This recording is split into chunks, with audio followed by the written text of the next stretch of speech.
Hello, my name's Melissa, and on behalf of Expert Village, today we're going to be talking about how to prevent a cavity and how to save your smile. Now, we've been talking in all of our earlier clips how to prevent a cavity. Let's rewind a little bit and talk about the facts about bacteria, because now you know, or I'm sure you're aware, that cavities are caused by bacteria in your mouth. So, some facts about bacteria.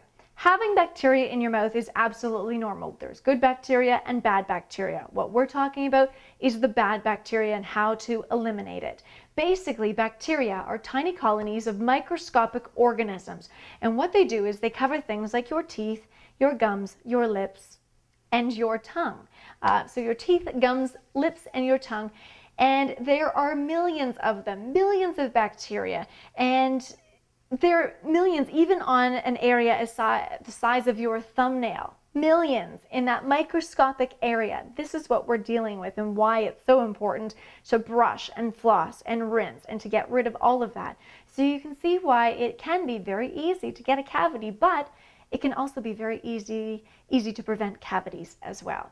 So harmful bacteria, basically what it does is it begins to attack your teeth by attaching itself to the enamel on the front of your teeth, the enamel that covers your teeth.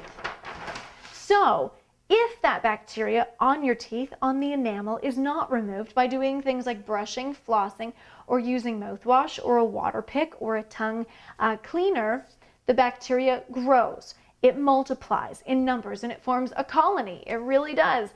And basically also when certain chemicals are present in the saliva that's in your mouth, when your saliva mixes with the bacterial colonies, a whitish paste is formed, and that of course is called plaque.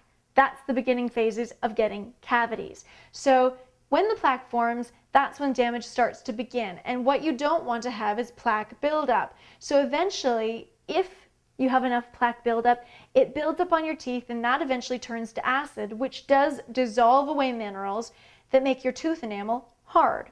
That then makes or creates small holes on your teeth, which then leads to larger holes on your teeth, which then creates cavities. So those are just a few facts about bacteria and why it's so important to brush your teeth to help prevent cavities.